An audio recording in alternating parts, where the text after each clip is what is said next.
আল্লাহ রাসূল সাল্লাল্লাহু আলাইহি ওয়াসাল্লাম একটা গুরুত্বপূর্ণ হাদিস, বেঁচে থাকার জন্য অত্যন্ত গুরুত্বপূর্ণ একটা হাদিস। আল্লাহ রাসূল সাল্লাল্লাহু আলাইহি ওয়াসাল্লাম বলেন, মান ক্বালা বিহি সাদাকা ওয়া মান হাকামা বিহি আদালা ওয়া মান আমিলা বিহি উজিরা ওয়া মান দাআ ইলাইহি হাদা ইলা সিরাতিম মুস্তাকিম।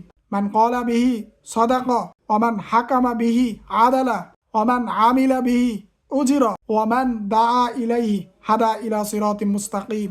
যে কোরআন অনুযায়ী কথা বলে সে সত্য বলল। মান ক্বালা বিহি সাদাক, যে কোরআন অনুযায়ী কথা বলে সে সত্য বলে।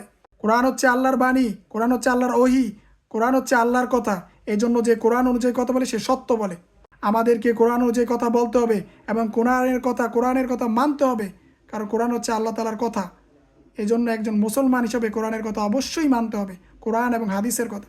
ওয়ামান হাকামা বিহি আদালা, এবং যে কোরআন অনুযায়ী ফায়সালা করে, বিচার করে, সে ন্যায় বিচার করলো, সে ইনসাফ প্রতিষ্ঠা করলো। এই জন্য আমাদেরকেও কোরআন অনুযায়ী ফায়সালা করতে হবে, তাহলে আমরা ন্যায় বিচার করতে পারবো ইনশাআল্লাহ। এবং ওমান আমিলা বিহি উজির, যে কোরআন অনুযায়ী আমল করে সে সোয়াব পাবে, সে সোয়াব পাবে, প্রতিদান পাবে, দুনিয়া এবং আখিরাতে সে সোয়াব পাবে, কামিয়াব হবে, তার আমল সংরক্ষিত থাকবে। এবং আমাদের জীবনকে কোরআন অনুযায়ী আমল করতে হবে, শুধু শুনলেই হবে না, কোরআন অনুযায়ী আমল করতে হবে।